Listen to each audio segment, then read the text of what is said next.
"Officer Winters," she called out, her voice steady and professional, but with a sense of urgency. "What's going on here?" Winters didn't turn to look at her, still laser-focused on Marcus. "Got a situation here.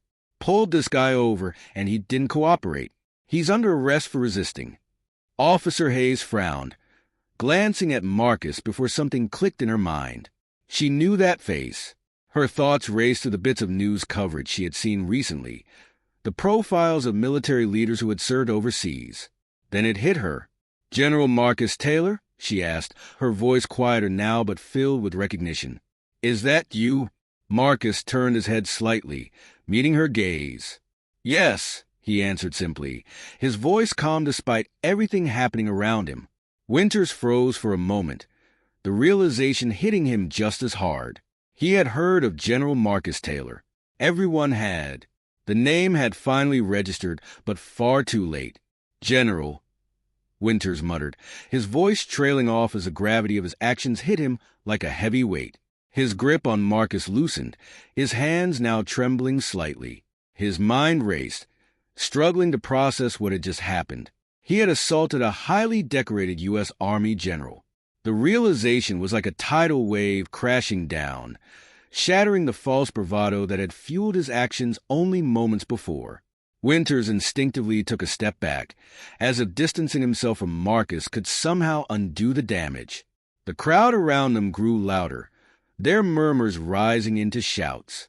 Some people were yelling at Winters, while others continued recording the entire scene on their phones. Officer Hayes quickly took control of the situation, stepping between Marcus and Winters. "Officer Winters," she said sharply, her voice firm and authoritative. "You need to back off right now." Winters stood frozen, his face pale and beads of sweat forming on his brow. He opened his mouth to respond, but no words came out. His mind was blank, overtaken by the realization that his career, his entire life, had just taken a nosedive. He could feel his future slipping away, and he wasn't sure if he could ever recover from this moment. Meanwhile, Marcus remained silent. Though his anger simmered just beneath the surface, he kept his composure. He could feel the weight of the crowd's eyes on him, hear the whispers and murmurs that floated through the air. But Marcus refused to let his anger take control.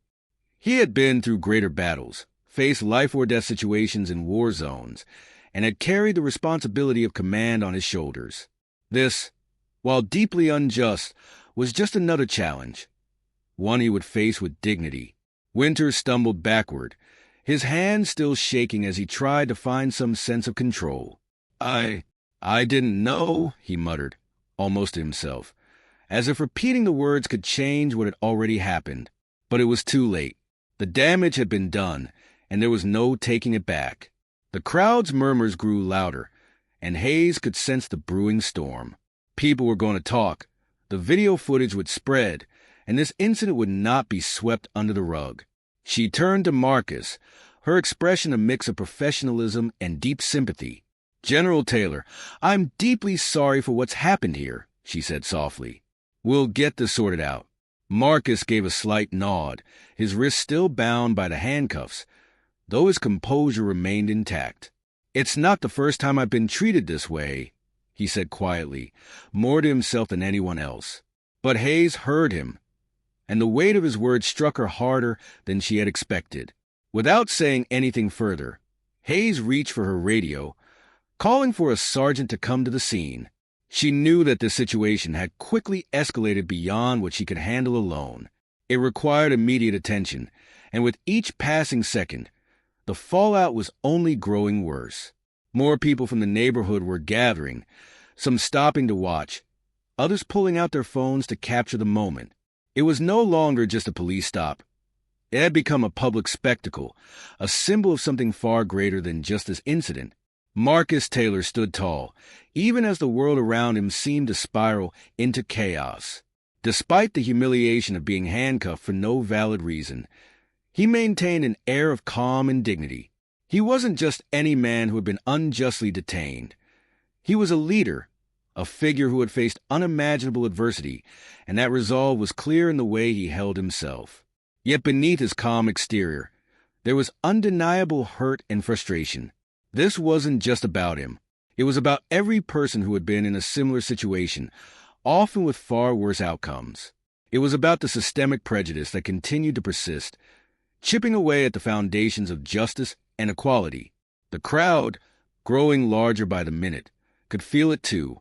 Their voices were filled with anger, simmering just below the surface, as they watched a man of honor, a hero, be treated like a criminal because of the color of his skin.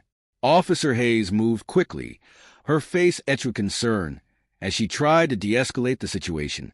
Winters remained in stunned silence, his body stiff, as if rooted to the ground, still grappling with the enormity of his actions. The realization that he had aggressively detained a man who was not only a respected U.S. Army general, but also a black man of national renown hit him with the force of a sledgehammer. This was no simple mistake. It was a grave error that could not be undone. The bystanders, now a mix of shocked and angry onlookers, continued to record the scene. Their whispers and frustrated shouts filled the air, and Winters stood there, paralyzed by the reality of what he had done. Marcus, his hands still cupped behind him, remained a figure of calm dignity, though the weight of the moment was undeniable. He had endured worse, yes, but the injustice of it all hung heavy in the air. Officer Hayes stepped forward, taking charge. She knew this was beyond a routine stop. This was something far more serious. Officer Hayes had already called for backup, requesting the police sergeant to arrive as soon as possible to assess the situation. But she knew that wouldn't be enough. Things had escalated too far. Moving toward Marcus, she quickly and deftly removed the handcuffs from his wrists. "I'm sorry, General Taylor," she said quietly, her voice filled with genuine regret, a kind of empathy that Winters had completely lacked. "This is all just a mistake." As the metal cuffs clattered to the ground, Marcus rubbed his wrists, the cool night air soothing the areas where the metal had dug into his skin. He didn't respond to Officer Hayes right away. Instead, he turned to face the growing crowd. Their voices were louder now, filled with anger, disbelief, and something deeper, a collective frustration born from witnessing yet another black man mistreated by those meant to serve and protect. "Is that really General Marcus Taylor?" A woman from the crowd called out, her voice thick with disbelief. "The one who's been on TV? The one who fought for this country?" "Yeah, that's him," another man answered, holding his phone higher to capture a better angle of the scene. "That's the guy, and they put him in handcuffs. Ain't that something?" The anger from the crowd was almost tangible, like a heat radiating toward them. Officer Hayes could feel it pressing in, intense and unforgiving. She glanced back at Winters, who stood frozen in place, his face drained of color. He was staring at Marcus, his eyes wide with the realization of what he had done. "I didn't know," Winters stammered again, his voice shaky. His earlier confidence had evaporated, leaving him as a hollow shell of the man who had, just moments before, been so sure of his authority. "I didn't know who you were." Marcus finally turned to face Winters, his expression calm, but filled with a quiet intensity that made the younger officer flinch. For a long moment, neither man spoke, the thick tension between them almost suffocating. The crowd had quieted, the only sounds being the distant murmurs, punctuated by an occasional shout or camera flash. "You didn't care who I was," Marcus said at last, his voice low but carrying enough power to silence those around them. "It wouldn't have mattered if I were a general or not. You saw a black man, and you assumed I was a threat. That's all you needed to justify this." Winters swallowed hard, his face flushing red with shame. He tried to form words, to offer some kind of apology or explanation, but nothing came out. He knew there was nothing he could say that would make this right. The weight of his actions pressed down on him, leaving him feeling small, insignificant. Marcus stepped closer, his gaze locked on Winters. "You don't know anything about me, but I'll tell you something," Marcus said, his voice steady and unwavering. "I've spent my entire life serving this country. I've led soldiers into battle, made decisions that affected lives, and worked to protect the freedoms that people like you enjoy every day. And this is how I'm treated? This is the thanks I get. The words hit Winters like a punch to the gut. He had spent his entire career believing in the authority of his badge, believing it gave him the right to control any situation, to make snap judgments without fear of consequence. But now, confronted with the reality of his actions, he felt that power slipping away, replaced by guilt and regret. The crowd's frustration was growing. The anger, once a simmer, was beginning to boil over as they watched the confrontation. Shouts erupted from the back. "This is what we're talking about," someone yelled. "This is why we march. This is why we protest."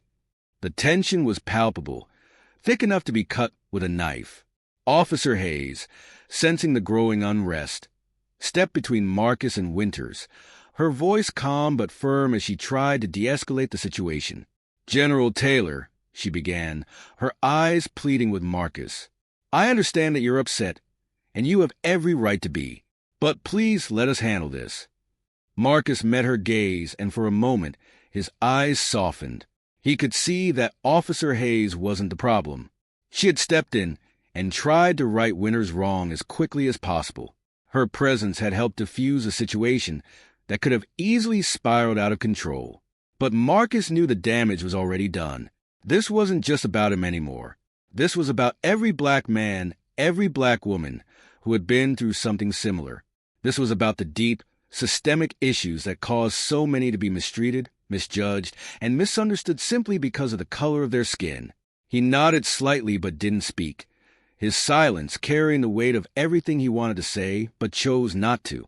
The crowd continued to grow, and while the immediate tension had lessened, the undercurrent of frustration and pain remained.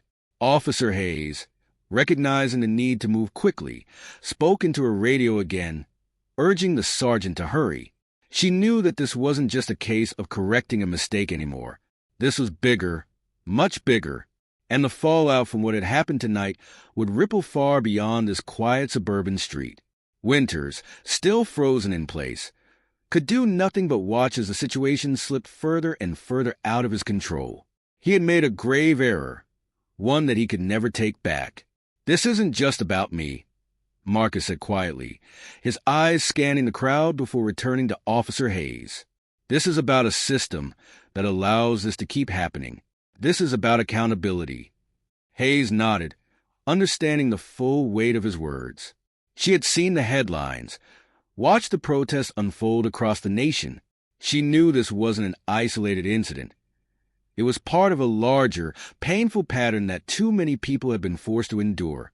"I understand," she said softly, lowering her gaze for a moment before meeting his eyes again. "And I'll make sure this is handled appropriately." Before Marcus could respond, another car pulled up. This time, the police sergeant arriving on the scene. Sergeant Daniels, a seasoned officer with graying hair and an expression that showed the wear of years of experience, stepped out of the car. His eyes quickly assessed the situation, his demeanor serious. "Officer Hayes, report," Daniels said in a clipped, professional tone as he approached. Hayes wasted no time. She quickly explained the events that had unfolded, her tone respectful but urgent. She didn't hold back. She made it clear that Officer Winters had detained General Marcus Taylor without any cause, escalated the situation without reason, and failed to understand the gravity of his actions. As Daniels listened, his expression hardened, and his eyes briefly flicked over to Winters, who stood slumped to the side. The sergeant's jaw clenched. It was clear he wasn't pleased by what he was hearing. "General Taylor," Daniels said, turning to Marcus with a respectful nod, "I deeply apologize for what has happened here tonight. This is not how we operate in this department, and I assure you there will be a full investigation into Officer Winters' conduct." Marcus studied him for a moment, his face unreadable. "An investigation?" he repeated, his voice laced with skepticism. "How many investigations do people like me have to wait for? How many times have we heard this before?" Daniel's face tightened, and for the first time, he seemed uncertain of what to say. Marcus's words struck at the core of a much larger issue, one that went far beyond the actions of a single officer. This was about systemic failures, about the promises of reform that had yet to be realized. Around them, the crowd grew louder, their shouts becoming more urgent. The air was thick with tension, and it was clear this wasn't just about what had happened tonight. It was about everything that had led up to this moment, every injustice, every protest, every life lost. Daniels raised his hands toward the crowd, a pleading gesture to calm the rising unrest. "Everyone, please," he called out, his voice firm but steady. "We're going to handle this. I ask that you remain calm and allow us to do our jobs." But the crowd wasn't interested in promises anymore. They had seen enough, heard enough. Their collective voices rose in unison, demanding accountability that couldn't be ignored any longer. Marcus, still standing tall in the center of it all, looked out over the faces in the crowd. He saw their anger, their frustration, their pain. He knew this moment was about more than just him. It was about them all. Turning back to Daniels, Marcus's voice was calm but firm. "This can't be just another investigation," he said. "It has to be more than that. People need to see real change." Daniels nodded slowly, the gravity of Marcus's words sinking in. "You're right, General," he said, his face solemn. "And I'll make sure this doesn't get swept under the rug." As Daniels spoke, Winters remained silent, his face pale and his body trembling. He knew the weight of what was coming. The realization of his actions had already begun to sink in, but nothing could prepare him for the public and personal reckoning he was about to face. The crowd, now restless and energized, wasn't content to stand by any longer, and neither was Marcus. Within hours, the video of General Marcus Taylor's wrongful detainment and the intense confrontation with Officer Winters had spread like wildfire. Social media exploded, the incident going viral faster than anyone could have anticipated. Clips of the arrest, the disbelief in Marcus's eyes, and Officer Winters' gradual realization were shared across every platform. The hashtags #GeneralTaylor, #JusticeForMarcus, and #RacistCop trended worldwide, sparking an online movement that gained momentum at lightning speed. People across the country and even around the world shared their outrage, their support, and their stories of similar encounters. Marcus's experience had become a catalyst, igniting a larger conversation about police misconduct, racial profiling, and the need for meaningful reform. News outlets, both local and national, picked up the story within hours. Prominent journalists, commentators, and analysts dissected the video frame by frame, discussing not just the aggressive arrest, but also the broader implications of what had unfolded. They talked about the systemic issues that had led to this moment, about the failure of law enforcement to enact real change, and about the deep-seated racial biases that too often shaped interactions between police and the black community. The story wasn't just about Marcus Taylor anymore. It was about the entire movement for justice and equality that had been building for years, now thrust into the spotlight once again. And Marcus, with his calm dignity and unwavering resolve, had become the face of that movement, standing at the intersection of military service and civilian injustice. For Marcus, the road ahead would be long and filled with challenges.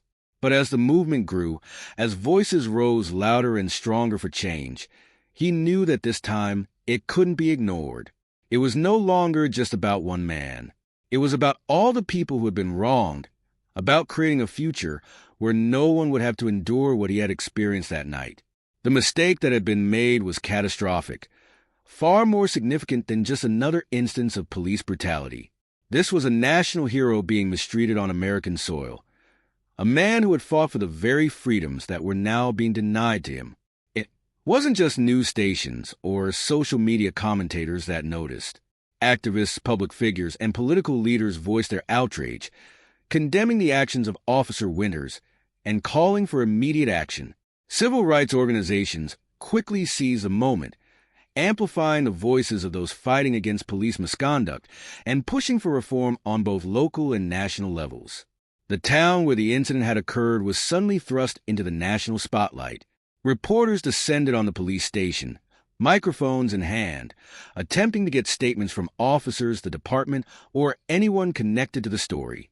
But despite all the noise, the growing demands for justice, One voice remained notably absent: Marcus Taylor's. General Taylor had chosen, at least for the moment, to remain silent. In the hours following his release from custody, he returned home to his family. Surrounded by the comforting arms of his wife and children, he found a brief reprieve from the chaos.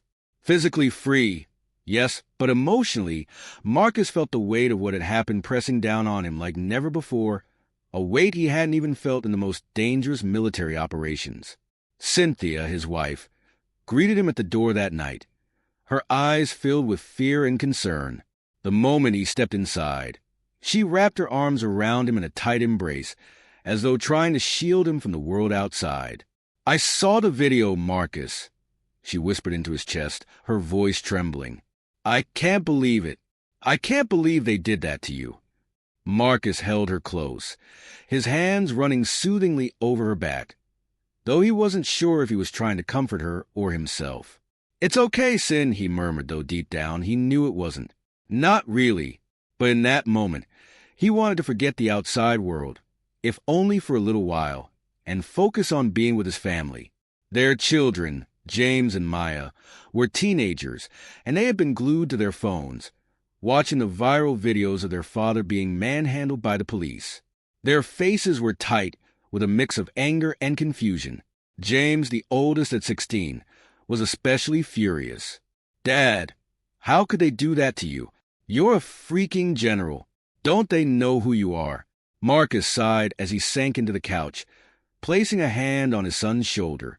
"It doesn't matter who I am, James," he said quietly. "That's the point.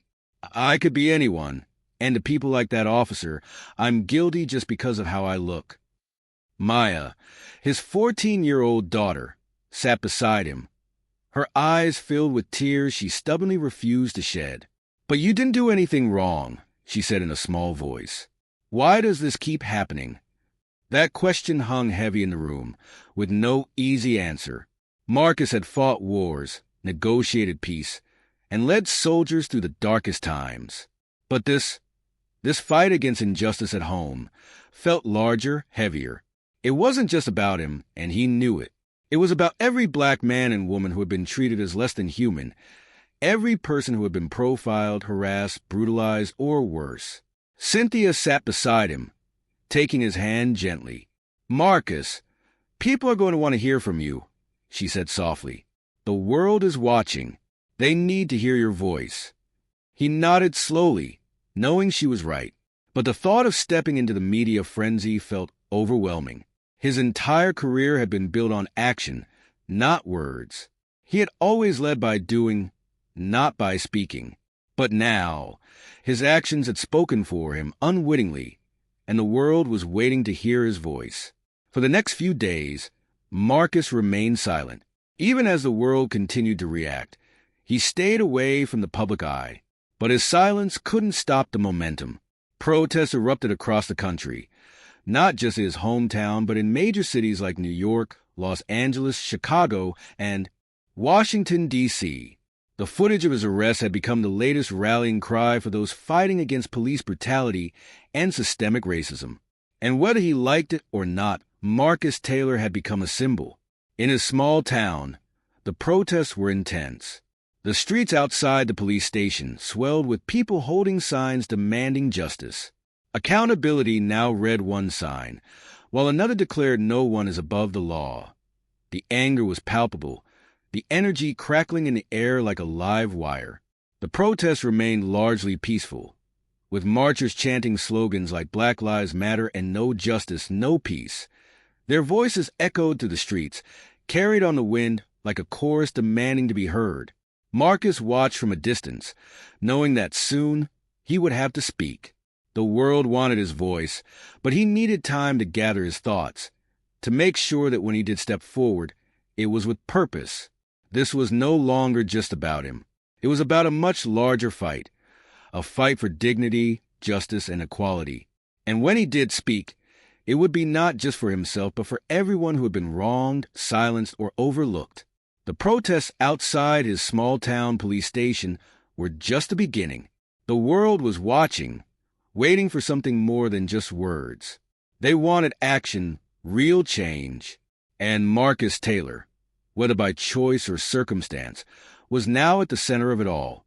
The streets were alive with the sound of protesters, their chants filling the air, but beneath the surface, there was a simmering tension ready to boil over at any moment. Inside the police station, chaos reigned. Officer Derek Winters had been suspended without pay, pending a formal investigation, and the department was scrambling to control the narrative. Chief Arthur Collins, a middle-aged man who had weathered controversy before, found himself facing an entirely new level of scrutiny. Collins was under constant pressure, fielding questions from reporters and community leaders alike. Every word he said was dissected, every action analyzed. During a press conference held on the second day after the incident, he stood at the podium, looking weary, his face drawn. "This department takes these allegations very seriously," Chief Collins had said, his voice steady but tired. "We are conducting a full and thorough investigation into the actions of Officer Winters, and we will hold him accountable if misconduct is found."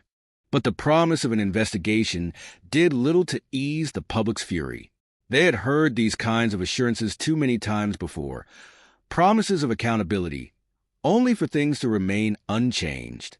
The community had seen officers placed on administrative leave, watched as investigations were launched, but rarely did they witness real justice being served.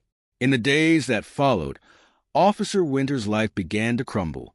The video of him aggressively arresting General Marcus Taylor had gone viral, becoming a permanent stain on his reputation. It didn't matter what explanations he offered. The damage was done.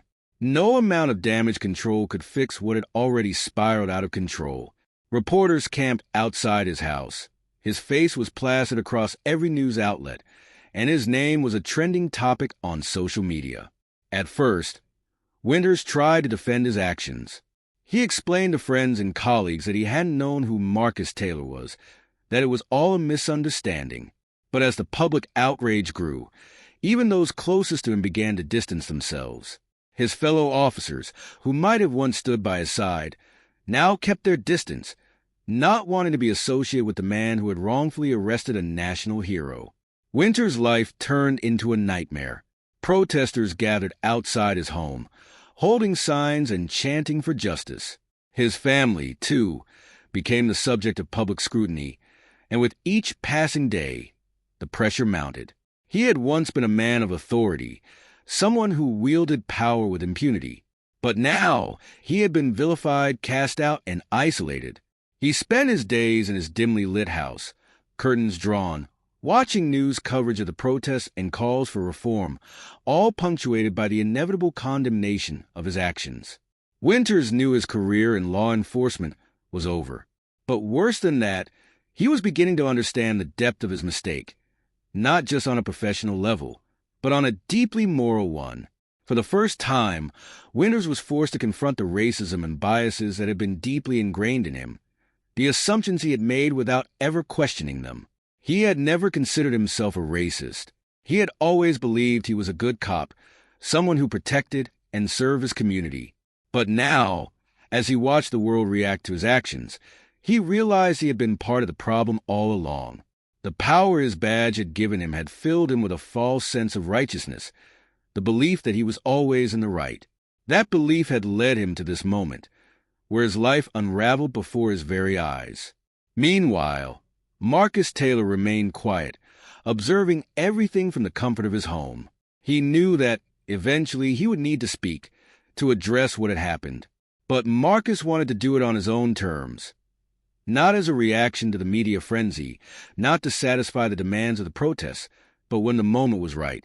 He wanted his words to matter, to carry the weight of not only his experience, but the experiences of every black person who had been mistreated by the system. The world was waiting for Marcus Taylor to speak, and when he did, it would be a moment no one would forget. Across town, Officer Winters sat in his small, dimly lit apartment, staring blankly at the flickering television screen. The news anchor's voice droned on, reporting on the protests, the public outrage, and the growing demand for justice in the aftermath of the viral video. Winters had never anticipated that his life could change so drastically in just a few days. He had gone from being a respected officer of the law to the center of a national scandal. His once orderly world, a place where he had firmly believed in the righteousness of his actions, had crumbled in the blink of an eye. The life he had known was gone, and all that was left was the wreckage of his mistakes. The realization of what he had done, of the harm he had caused, settled over him like a heavy, suffocating blanket. In the quiet of his apartment, away from the cameras, the protesters, and the public eye, Winters was forced to face the truth. He was no longer the man he thought he was. And for the first time, he truly understood the consequences of the unchecked power he had once wielded so carelessly. Would be. Winters knew the truth even before the investigation had begun. He was finished. The man he thought he was, the cop who believed in upholding justice and protecting his community, was gone. In his place was someone he barely recognized, someone who had made an irreparable mistake. He could feel the weight of it crushing him from the inside. Sergeant Daniels sat in silence for a moment, watching Winters struggle. "Derek," he said quietly, his voice softening just a little, "you've made a mess of things, and we both know it. But you've got to take responsibility for it. You can't just hide in here, hoping it will all go away. It won't." Winters still didn't look up, his gaze fixed on the floor. "I know," he whispered, his voice barely audible. "I know it's my fault." "You're damn right it is," Daniels replied, his tone firm.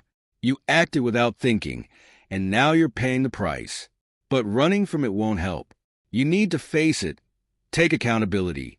It's the only way you're going to get through this." The words hit Winters hard, but he couldn't argue with them. Deep down, he knew Daniels was right.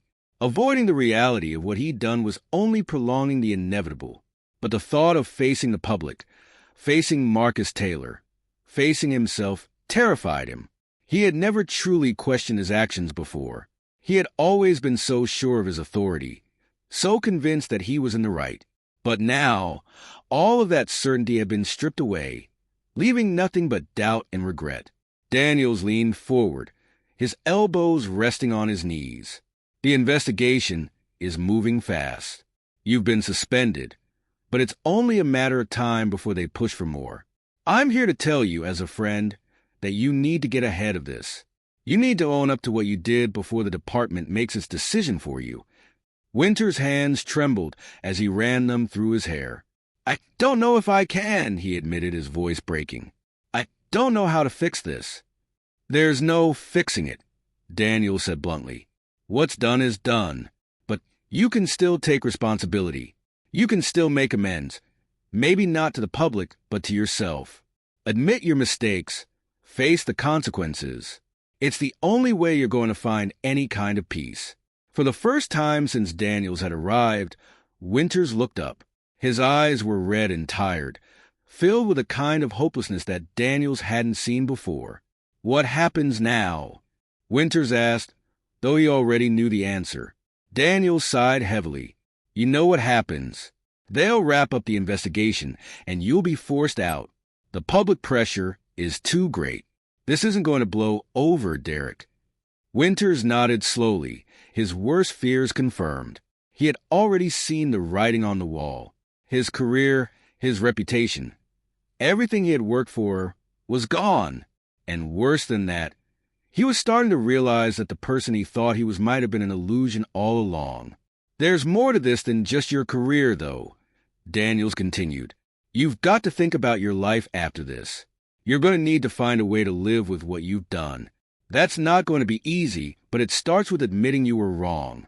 If you don't, this will eat you alive." Winters slumped back into his chair, overwhelmed by the enormity of it all. He felt as though he were drowning, unable to surface for air. I didn't realize how deep it went," he muttered, more to himself than to Daniels. Daniels stood up, placing a hand on Winters' shoulder. "It's not too late to start figuring that out," he said quietly. "But you've got to take the first step." As Daniels left the apartment, Winters sat in silence, the reality of his situation settling in even more deeply. The walls of his apartment felt like they were closing in on him, the weight of his actions pressing down harder with each passing moment. His phone buzzed again, another message lighting up the screen with a notification of more condemnation. Winters didn't pick it up this time. He just stared at the screen, the words blurring in front of his eyes. The man he thought he was, the person who had once walked the streets with authority and pride, was gone. In his place was a man broken by his own actions, left to grapple with the reality of a mistake that had destroyed not only his career, but his very sense of self. Criminal because of the color of his skin. Winters sat there, his head buried in his hands, feeling the full weight of his actions for the first time. The guilt was overwhelming, almost suffocating.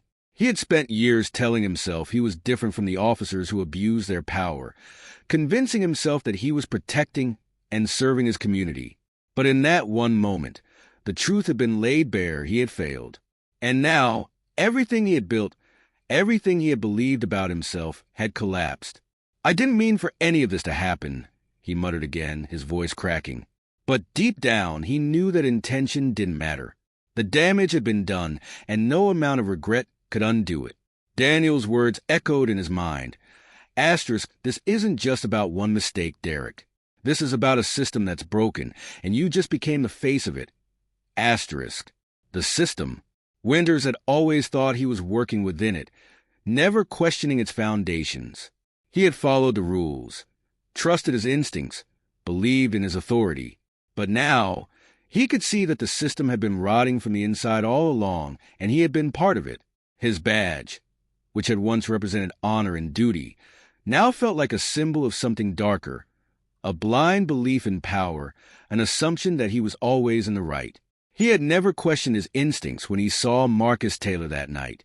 The snap judgment had come so easily. He had seen a black man and immediately assumed the worst. That's what had led him to act, to escalate the situation without giving Marcus a chance to explain, to listen. And now, as the world watched, he had to face the consequences of that bias. The irony of it all was bitter. Marcus Taylor, a man who had served his country, who had commanded respect and honor, had been reduced to nothing in that moment. And Winters had been the one to strip that dignity away, all because of his own unchecked fear and prejudice. He couldn't escape the memory of the look in Marcus's eyes, the disbelief, the hurt, the quiet anger. Winters had thought of himself as a protector, but that night he had become the aggressor. He had violated everything he thought he stood for. As the silence of his apartment enveloped him, Winters realized that his future was gone. His career was over, and with it, the identity he had clung to for so long. But Daniel's parting words lingered. Asterisk, it's not too late to try and make things right. You've got to own this. The world's watching. Asterisk. Winters knew that there was no way to undo the harm he had caused, but maybe, just maybe, there was a way to stop running from it. He had a choice to make. He could either let this mistake define him forever, or he could try to find a way to make amends, to confront the truth about himself and the system he had been complicit in upholding. He wasn't sure where to begin. The weight of his guilt felt too heavy to bear, and the path ahead seemed impossibly steep.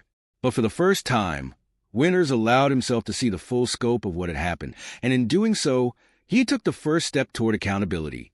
He had failed, yes, but now it was time to face that failure head-on, not just for himself, but for Marcus Taylor, and for everyone else who had been wronged by the very system Winters had once thought he was protecting.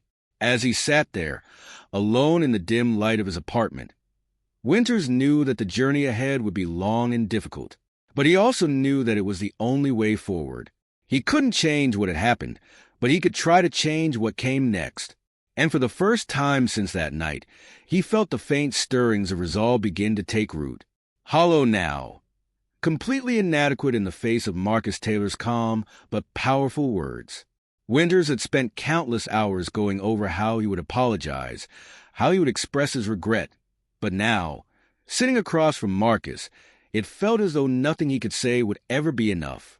Marcus's voice was steady, but there was an undeniable weight behind it, a depth of hurt and frustration that Winters could feel in the air. "You made a decision the moment you saw me," Marcus said, his tone unwavering. A decision based on nothing but the color of my skin. And that decision stripped me of my dignity, my respect, and my humanity in front of the world. Winters wanted to shrink away, to disappear under the crushing guilt.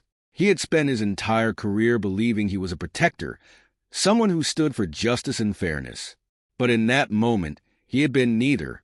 He had been the embodiment of the very injustice he had sworn to fight against. I didn't know, Winters finally stammered, his voice barely above a whisper.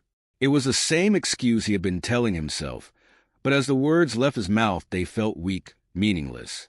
Marcus shook his head slowly. "It's not about whether you knew who I was," he said firmly. "It's about what you assumed when you saw me. You assumed I was a threat without knowing a single thing about me. And that's the problem, Officer Winters. You didn't see a man, you saw a criminal, just because of the way I look." Winters felt a lump rise in his throat. The reality of what Marcus was saying, the undeniable truth of it, hit him harder than anything else had. He had been conditioned, without even realizing it, to make assumptions, to react with suspicion and fear, especially when faced with a black man. And now, he was facing the consequences of that conditioning, both for himself and for Marcus. "I don't know how to make this right," Winters said, his voice cracking. "I don't think I can, but I'm sorry, General. I'm so sorry for what I did to you." Marcus didn't respond immediately. He simply watched Winters, his eyes still calm, but filled with a quiet intensity. Winters could feel the weight of his gaze, the unspoken truth that hung between them, that no apology could ever undo the harm that had been done. "Sorry won't change what happened," Marcus said after a long pause, his voice measured. "It won't take back the humiliation I felt. It won't erase the damage. But what you do next, that matters. What you learn from this, how you carry this forward, that's what's going to determine whether you're truly sorry." Winters nodded, tears stinging at the corners of his eyes. He had never felt so small, so ashamed, but he also knew that Marcus was right. Saying the words wasn't enough. He had to do more. He had to change, not just for himself, but for every person who had been wronged by the same biases and prejudices that had driven his actions. "I don't know where to start," Winters admitted, his voice shaky, "but I know I need to do better. I don't want to be part of the problem anymore." Marcus leaned forward slightly, his hand still resting calmly on the table. "You start by acknowledging the system you've been part of," he said quietly, "the system that allows these assumptions to thrive. You've lived with the privilege of not having to see it, but now you've been forced to. Don't turn away from it. Face it. Work to change it." Winters nodded again, more resolute this time. The shame and guilt still gnawed at him, but beneath it, there was something else, a flicker of determination. He couldn't undo the past, but maybe, just maybe, he could be part of a different future. For a long moment, the two men sat in silence, the weight of their shared history hanging between them. Winters felt the enormity of it all pressing down on him, the responsibility, the pain, the need for change. But for the first time since that fateful night, he also felt a glimmer of hope. "Thank you for meeting with me," Winters said softly, his voice still unsteady, but filled with sincerity. "I don't deserve your forgiveness, but I want to do better. I will do better." Marcus stood slowly, his presence as commanding as ever, and for a moment, he simply looked down at Winters. "Forgiveness isn't mine to give," Marcus said, his voice steady. "But what happens next is up to you. Own it. Change it."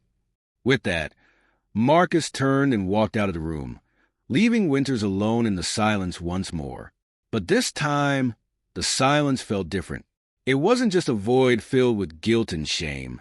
It was a space for reflection, for responsibility, for the possibility of something better. Winters sat there, his hands still trembling, but for the first time, he felt the weight of his badge in a different way. Not as a symbol of authority, but as a reminder of the responsibility he had failed to uphold. And now, he had a choice. He could let this moment define him, or he could take the first step toward making things right. It wouldn't be easy. The road ahead was long and filled with uncertainty. But as Winters stood up, his heart still heavy but his mind clearer than it had been in days, he knew one thing for sure. He couldn't hide from this anymore. It was time to face the truth, to own his failure, and to begin the hard work of change.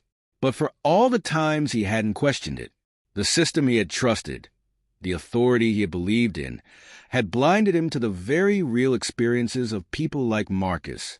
And now, sitting here, he was forced to confront a truth he had spent his entire career ignoring. Marcus leaned forward again, his gaze still sharp but his tone more measured. This is about more than just you, Officer Winters. This is about a culture that allows these choices to be made so easily, without thought, without consequence. You acted on instinct, and that instinct was shaped by a system designed to see people like me as a threat first. Winters swallowed hard, the knot in his throat tightening. He had spent years thinking he was upholding justice, protecting his community. But now he saw the cracks in that belief, cracks that had widened into deep chasms he couldn't ignore. I didn't realize, he repeated, his voice trembling. I didn't understand what it was like. I thought I was doing the right thing. Marcus's expression didn't change, but there was a slight shift in his posture, as if he was assessing whether Winters truly understood. The problem is, Marcus said quietly, you didn't need to understand.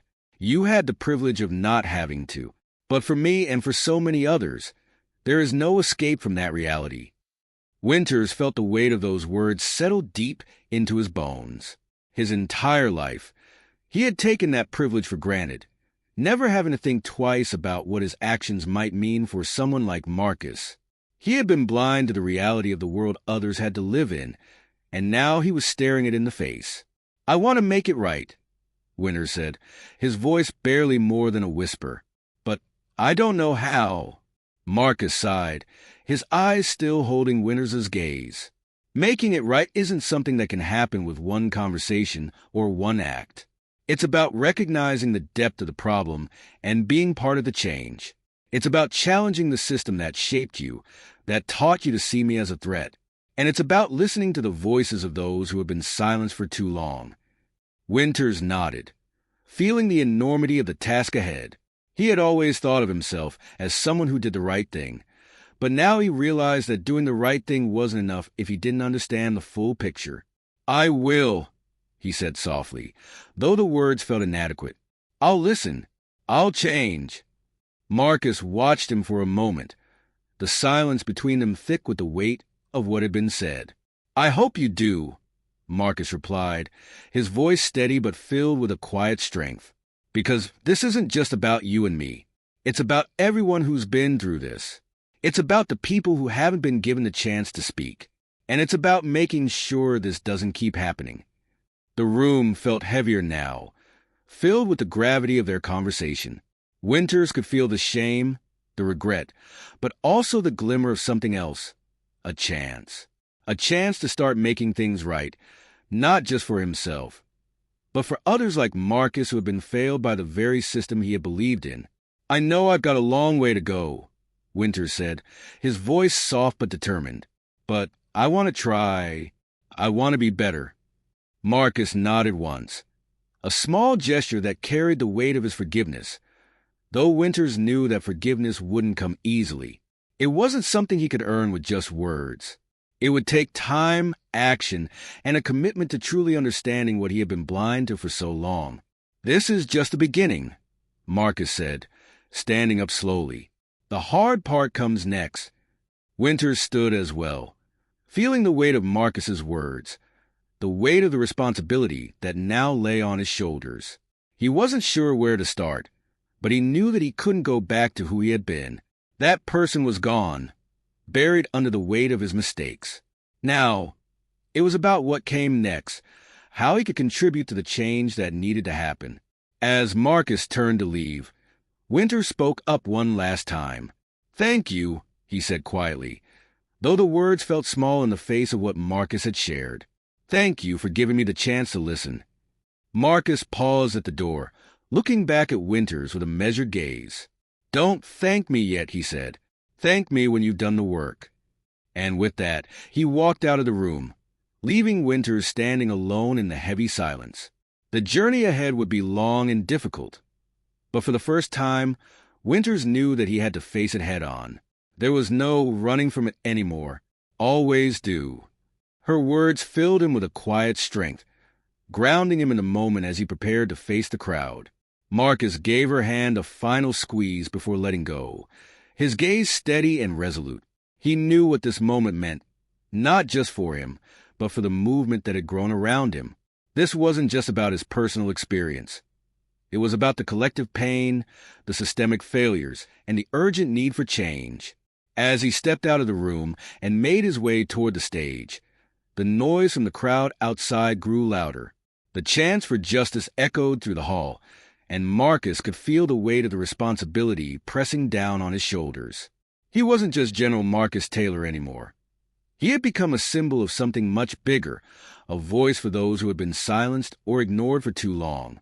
The stage was set up at the front of the community center, with a microphone waiting for him.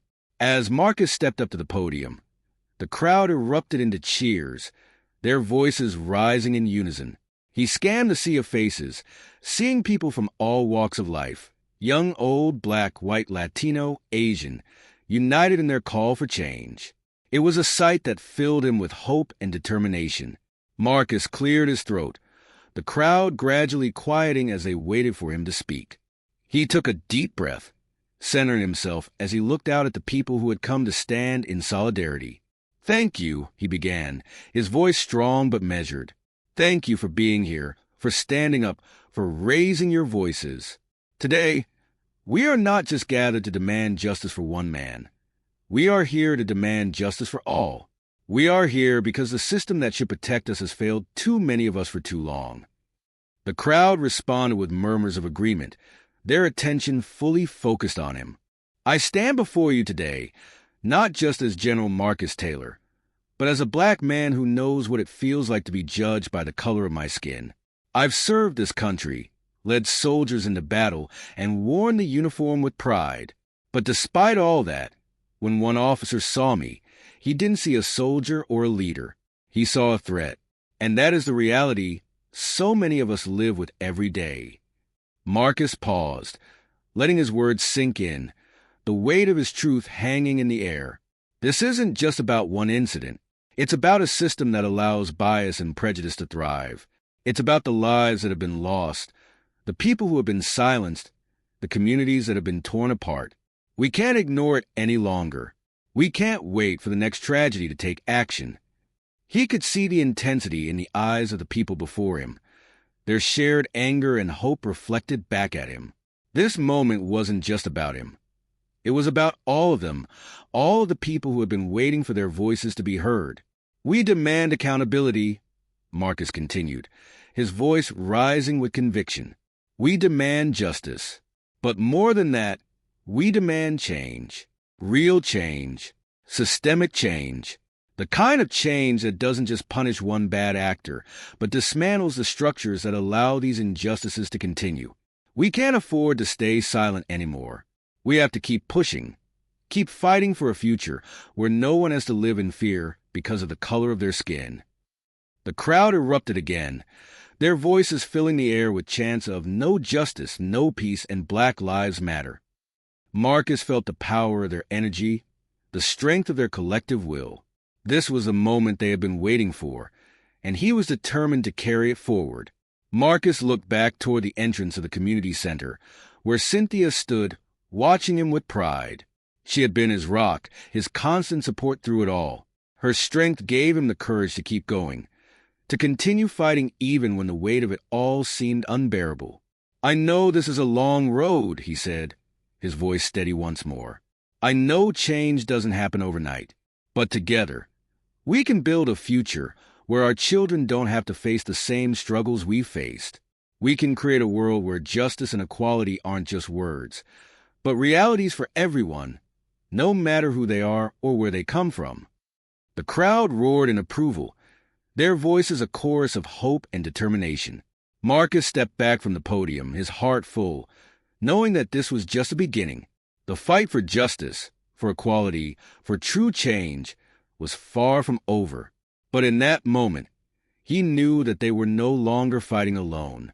They were united, their voices louder and stronger than ever. As he walked off the stage, Cynthia met him with a warm embrace, her eyes filled with love and admiration. "You did it," she whispered softly. "I'm so proud of you." Marcus smiled, feeling the weight of the moment, but also the hope that had come from it. "We did it," he said, his voice full of emotion. "And now we keep going." With the crowd's chants echoing behind them, Marcus and Cynthia walked hand in hand into the next chapter of their fight for justice, knowing that together they could make a difference. Mistreated, they were for those who had been judged not by their character, but by the color of their skin. "We are not invisible," Marcus continued, his voice growing stronger, "and we will not be silenced. We are human beings, just like you, with families, dreams, and lives worth protecting.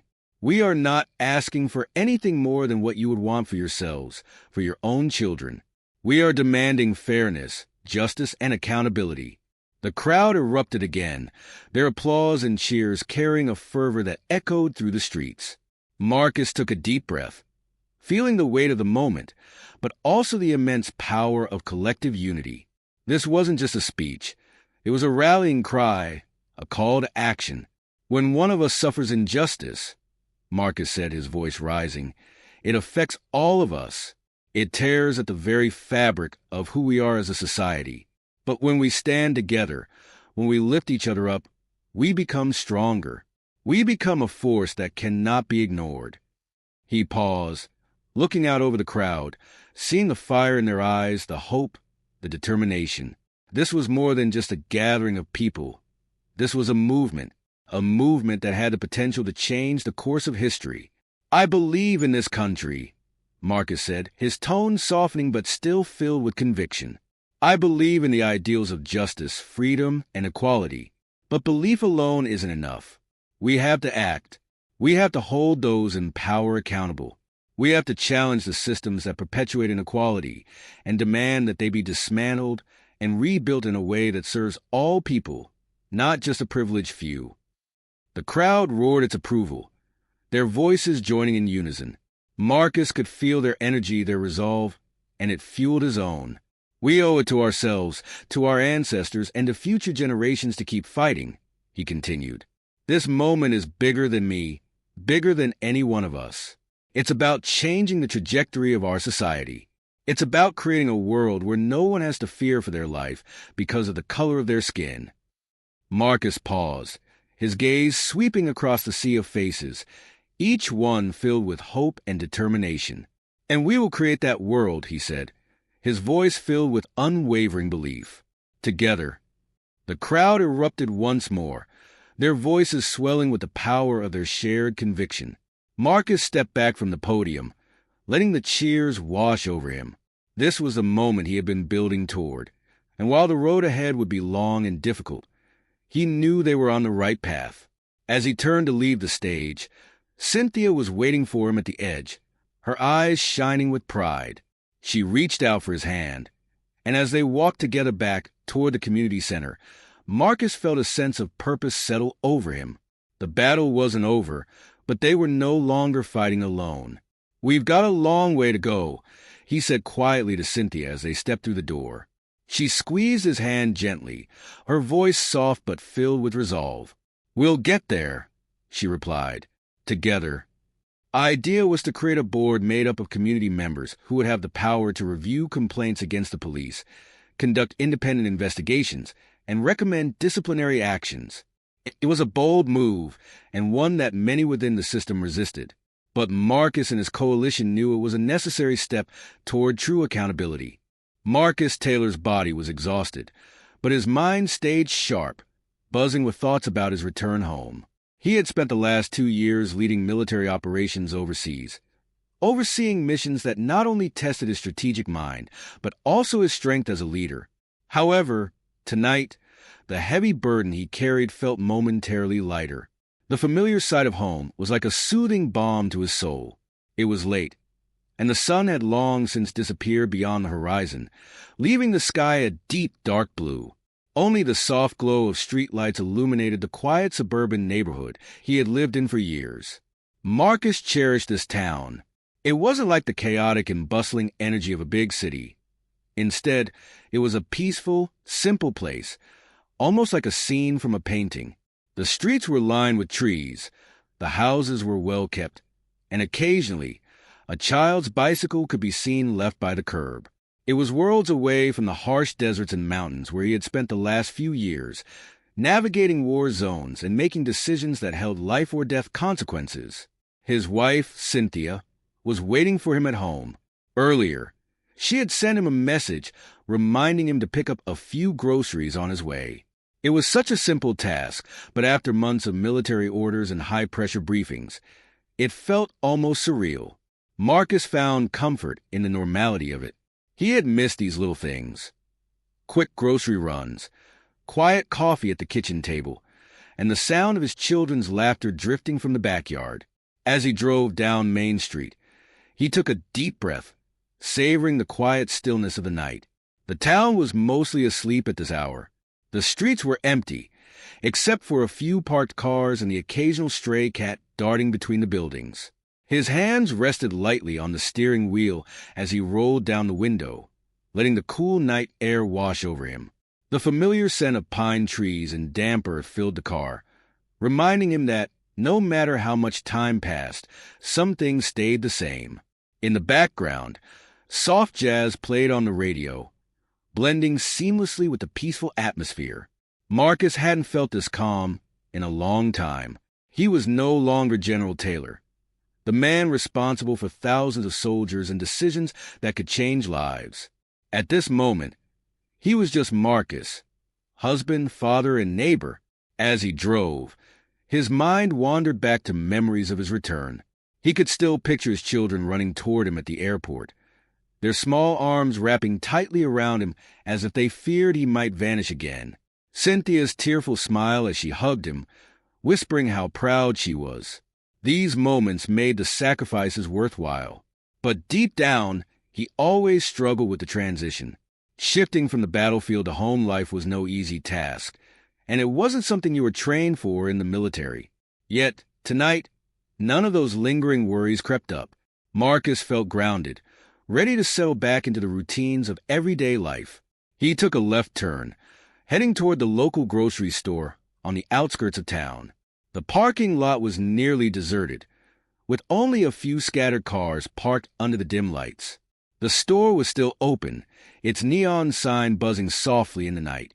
Marcus pulled into a spot close to the entrance, turned off the engine, and sat for a moment, appreciating the quiet before getting out of the car. As he walked toward the entrance, the automatic door slid open with a gentle hiss, and the familiar sterile light of the grocery store spilled out. Grabbing a small cart, Marcus moved through the aisles with the same efficiency that had served him well during his military days. Milk, bread, eggs, and fresh fruit. He picked up the items quickly, his mind briefly flashing to how much simpler this was compared to managing the supply chain for an entire battalion. When he reached the checkout, the cashier, a young man who looked no older than 19, greeted him with a tired but polite smile. Marcus nodded back, offering a quiet thank you as he swiped his card and gathered the grocery bags. It was an ordinary moment, but it grounded him, a reminder that he was truly home. After loading the bags into the back seat, Marcus slid back into the driver's seat, his fingers tracing the worn contours of the steering wheel. He had just a few more minutes of driving before he'd be home, before he'd see Cynthia waiting with that smile that always reassured him. No matter what was happening in the world, everything would be okay. With a sense of calm washing over him, he pulled back onto the main road, the streetlights guiding his way home. As Marcus headed toward his neighborhood, the town remained peaceful, with only the distant hum of an occasional car or the gentle rustling of leaves in the trees to break the silence. The calmness began to ease him into a more relaxed state, and his thoughts drifted back to the plans he and Cynthia had made for the weekend. Family time, barbecues, maybe even a trip to the lake. He smiled to himself, thinking about how wonderful it would be to enjoy a few days free from responsibility. But just then, something caught his attention. A faint glow of headlights in his rear-view mirror. At first, he didn't think much of it. It wasn't uncommon to see the occasional car driving through the area at night. However, this car wasn't passing him. The headlights stayed firmly behind him, close enough that Marcus could make out the unmistakable shape of a police car. He raised an eyebrow, keeping his speed steady, making sure he wasn't doing anything that could attract attention. Yet, the patrol car remained too close, following him at an uncomfortably tight distance. A flicker of unease began to grow in his gut, but he tried to brush it off. Marcus was a man of integrity, a law-abiding citizen. There was no reason to feel anxious. But suddenly, the patrol car's lights flashed red and blue, casting an eerie glow over the quiet street. Marcus felt his heart drop. His military training kicked in, reminding him to stay calm and composed. He pulled over to the side of the road, automatically putting the car in park and reaching for his ID and registration. His mind raced with thoughts, but he reassured himself he had done nothing wrong. This was likely just a routine stop, perhaps a minor issue. As the officer approached his window, Marcus kept his hands on the steering wheel, avoiding any sudden movements. His mind went through the motions. Stay calm, be polite, comply with the officer's requests. But something about the way the officer walked toward him felt off. There was an unusual aggression in his stride, a determination that seemed out of place in the stillness of the night. Marcus rolled down the window and offered a polite nod as the officer, whose name tag read Officer Derek Winters, stared at him with hard, unforgiving eyes. Marcus could feel the weight of judgment in his gaze, though he couldn't understand why. License and registration. Winters barked, his tone sharp and commanding. Marcus handed over his documents without hesitation, speaking in a calm voice. "Here you go, officer. I'm General Marcus Taylor with the U.S. Army." But Winters didn't seem to care, or worse, didn't acknowledge it. His eyes barely glanced over the documents before his expression hardened further. "Step out of the vehicle," Winters ordered, his hand hovering near his holster. Confusion flashed through Marcus's mind. He hadn't done anything wrong, but his years of military training told him to comply without resistance. Slowly, he opened the door and stepped out, raising his hand slightly to show he was no threat. "What's going on, officer?" "I haven't done anything," Marcus said, trying to stay calm. But Winters wasn't listening. In an instant, the officer's grip on Marcus's arm was harsh and forceful, slamming him against the hood of his car. The suddenness of the move stunned Marcus, his body tensing as the cold metal pressed against his chest. His own breathing echoed in his ears, and a surge of anger and disbelief started building inside him. "Stay still. You're under arrest for resisting." Winters spat, his voice cold and detached. Marcus's mind reeled. Resisting? He hadn't even had the chance to resist. The absurdity of the situation was overwhelming. But before he could voice his protest, Winters was already twisting his arms behind his back, snapping handcuffs on his wrists with unnecessary force. A small crowd had begun to gather on the nearby sidewalk. Some had their phones out, recording the scene. Marcus caught glimpses of their faces. Some looked horrified, others angry, while a few seemed merely curious. But no one stepped forward. No one said a word. His chest was pressed hard against the cold hood of his car, his muscles tight and rigid as Officer Winters roughly secured his hands behind his back. The clicking of the handcuffs rang in his ears, final and unmistakable. The metal bit into his wrists, and disbelief washed over him like a tidal wave.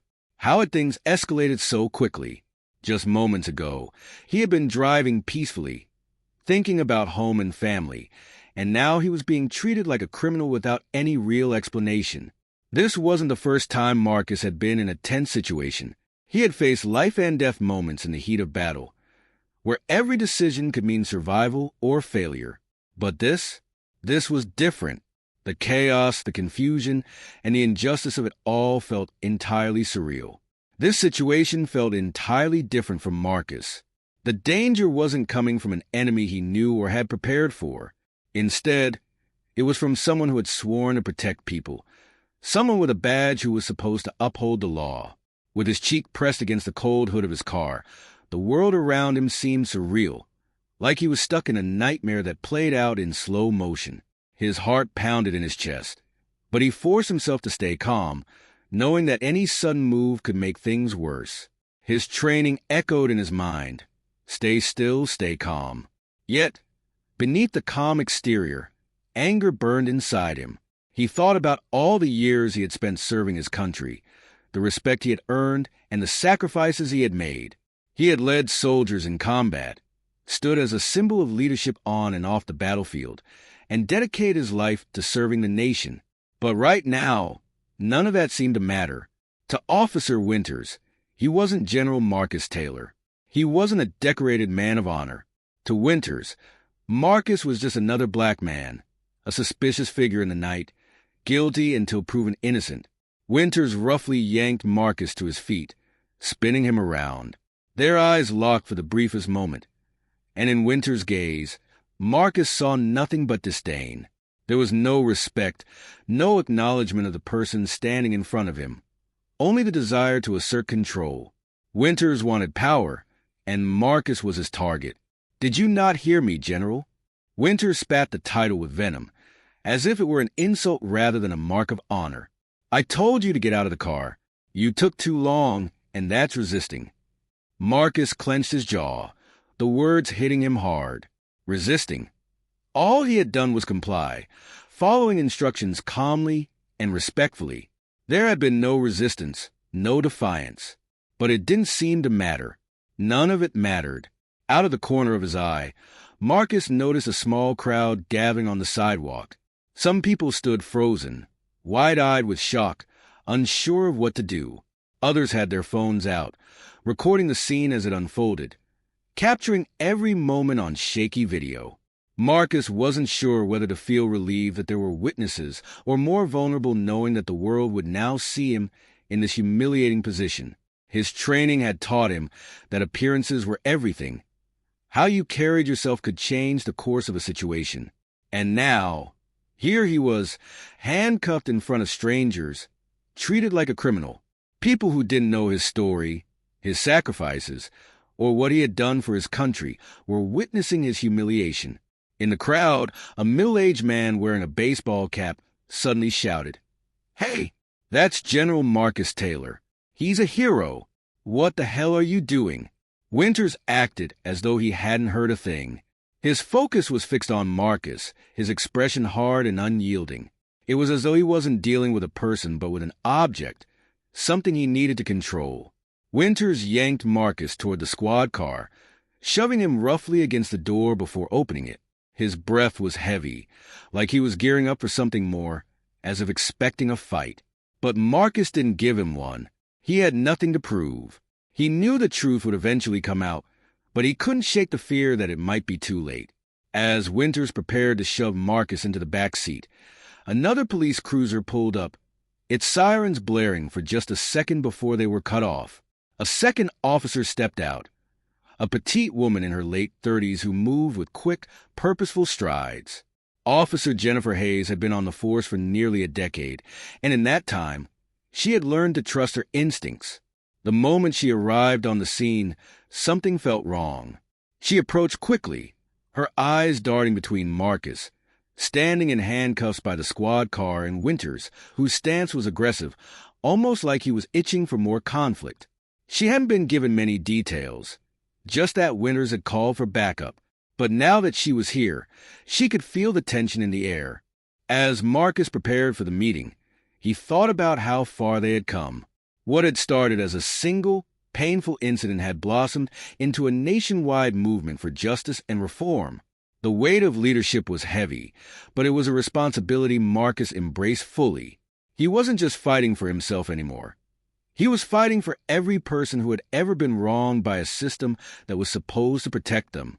The door to the room creaked open, and Cynthia stepped in quietly. Her face softened as she saw the exhaustion etched into Marcus's features. "You've been working too hard," she said gently, walking over to place a hand on his shoulder. Marcus looked up at her, his expression tired but resolute. "It doesn't feel like enough," he admitted. "There's still so much to do." Cynthia smiled, leaning down to kiss his forehead. "You're doing more than anyone could have imagined, and you're not alone. You've built something that's bigger than all of us." Marcus reached up, placing his hand over hers. He knew she was right. What they were fighting for was massive. Too big for one person, but not too big for all of them. The coalition, the protests, the nationwide outcry for change, none of it could be ignored anymore. The system would be held accountable. Just then, a knock came at the door, and one of the coalition members, a young woman named Jasmine, poked her head in. "Marcus, the meeting's about to start. We're ready for you." Marcus nodded, standing up from the table and rolling his shoulders back, trying to shake off the fatigue that clung to him. He gave Cynthia a small smile before heading toward the door. Time to get to work. As he walked into the main meeting room, he was greeted by a diverse group of activists, community members, and legal experts who had all come together under one common cause: to demand justice and to reshape the future. The energy in the room was palpable, a buzzing anticipation that mirrored the larger movement happening across the nation. Marcus took his seat at the head of the table, and the room quieted as he prepared to speak. "Thank you all for being here," he began, his voice steady despite the weight of the moment. "The work we're doing here is critical. This isn't just about fixing a broken system. It's about creating a new one that serves everyone fairly, one that holds those in power accountable, and one that ensures no one has to experience the kind of injustice we've seen time and time again." Heads nodded in agreement around the table. These were people who had seen the cracks in the system up close, who had dedicated their lives to the fight for equality and justice. Marcus knew that together, they had the power to make real, lasting change. "Today, we're going to finalize the proposal for community oversight of the police department," Marcus continued. "This is a critical step in our fight for accountability. It's not enough to rely on the internal mechanisms of the system. Those mechanisms have failed us. We need independent eyes on this process. We need the community to have a say in how they are policed." The discussion that followed was intense but productive. Ideas were shared, concerns were voiced, and solutions were debated. By the end of the meeting, a solid plan had been put in place. The coalition would formally present their proposal to the city council in the coming weeks, and Marcus knew that this was only the beginning of the changes they could push for. As the meeting wrapped up, Marcus stood, feeling the weight of the day, but also a deep sense of satisfaction. They were making progress. Slowly but surely, they were building something that would last, a foundation for a future where justice wasn't just an ideal but a reality for all. As he walked out of the community center with Cynthia by his side, Marcus looked out at the city around him, the place where it had all started. The protests had given way to action, and action was now leading to real change. "We've come so far," Cynthia said softly, her eyes scanning the familiar streets. Marcus nodded. "But we've still got a long way to go." Cynthia squeezed his hand. "And we'll keep going, together." Marcus smiled, feeling the warmth of her words wash over him. It had been a long, painful journey, but he knew that the fight for justice was far from over.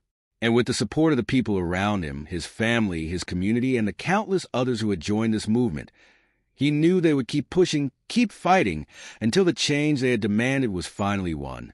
A local fight anymore. It had become a national movement, and the people in that room understood the gravity of the work ahead. They were in this for the long haul, and Marcus could feel their commitment to seeing it through. "We are here to hold the system accountable," Marcus continued, his voice steady but firm. "This is about building trust between the community and law enforcement, about ensuring that justice is not a privilege for some, but a right for everyone. The Civilian Oversight Board is just the beginning. We're going to keep pushing until we see real, lasting change." The crowd erupted into applause once more, the sound filling the room with hope and determination. Marcus felt a surge of pride, not in himself, but in the collective strength of the people who had rallied around this cause.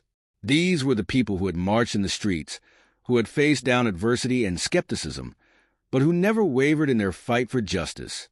As the applause died down, Marcus leaned forward on the podium, his tone softening but still charged with purpose. "This fight," he said, "is not just about holding law enforcement accountable. It's about reshaping the very fabric of our society. It's about dismantling the systems of oppression that have held so many back for so long. And it's about creating a future where every person, regardless of the color of their skin, is treated with the dignity and respect they deserve." The crowd was silent now, listening intently. Marcus could see that his words were hitting home, resonating deeply with those who had lived through these struggles. "I want each and every one of you to know," Marcus continued, "that your voices matter. Every action you take, every step you make toward justice, makes a difference. We cannot wait for someone else to fix this. We have to be the ones to lead the way." Cynthia, standing at the side of the room, watched Marcus with pride. She had seen how the weight of leadership had affected him, how it had worn on him in quiet moments, but she also saw how much it fueled him, gave him purpose. This was a man she knew, the man who had always stood up for what was right, even when the fight seemed impossible. "We have a responsibility," Marcus said, his voice rising with passion. "A responsibility to those who came before us, to those who fought for the rights we have today. And we have a responsibility to the generations that will come after us, to ensure they inherit a world that is more just, more fair, and more compassionate than the one we live in now." The crowd was back on their feet, clapping and cheering. Marcus felt the energy surging through the room, a collective resolve that told him they were ready to keep fighting, ready to keep pushing for change. "This is just the beginning," Marcus said, his voice carrying over the applause. "We've come a long way, but there's still a long road ahead. And together, we will keep marching forward, because justice will not wait, and neither will we." The applause was deafening now, the sound of hope and determination echoing off the walls of the community center. Marcus stepped back from the podium, giving a final nod to the crowd before walking off the stage. As he made his way toward Cynthia, he felt a sense of calm wash over him. He knew the path ahead would be challenging, but with the people by his side, he was ready for whatever came next. Cynthia smiled at him, her eyes filled with love and admiration. "You were incredible," she said, wrapping her arms around him. Marcus smiled, pulling her close. "I couldn't do it without you." They stood there for a moment, holding each other, before turning back toward the room full of people ready to continue the fight for justice. Together, they walked forward, knowing that this was only the beginning of something much bigger, something that would change the course of history. Marcus stood at the podium, his heart full as he took in the moment. It wasn't just about policy changes or initiatives anymore. It was about a fundamental shift in how people viewed justice, how communities worked with law enforcement, and how the country saw itself. He took a deep breath and decided it was time to acknowledge something important. "I want to take a moment to recognize someone who has been a part of this journey," Marcus said, his voice softening, but still carrying the weight of the moment. "Someone who has taken a long, hard look at themselves and is working to be a part of the solution." The room fell silent as Marcus gestured toward the back, where Officer Derek Winters stood.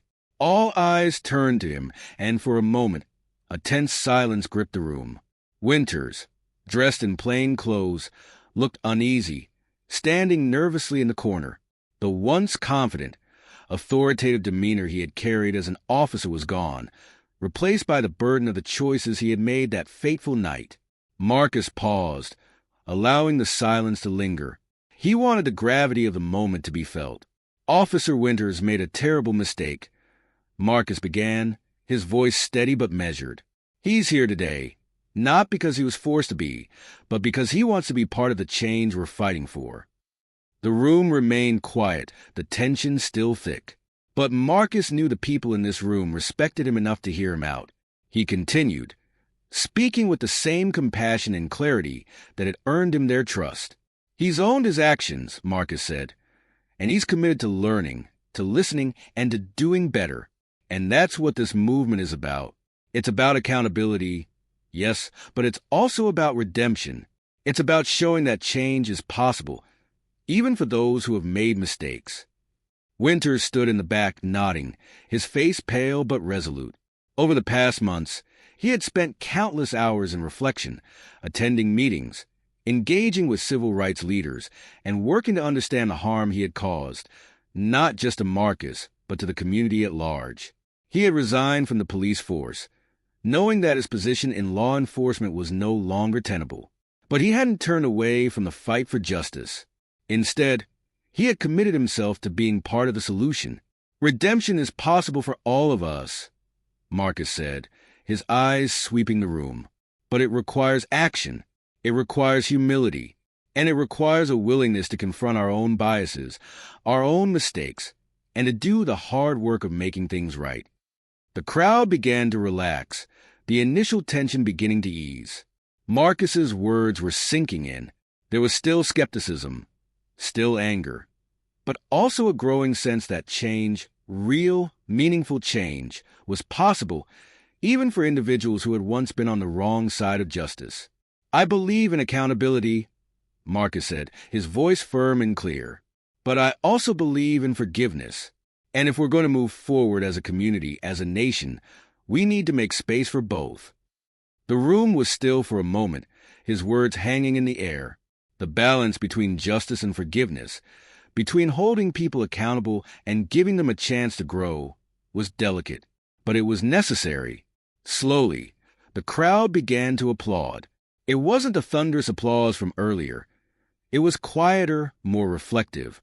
It was an acknowledgement of the complexity of the moment and a recognition of the importance of both justice and the potential for growth. As the applause grew louder, Marcus stepped back from the podium, a deep sense of satisfaction settling over him. The fight wasn't over, not by a long shot.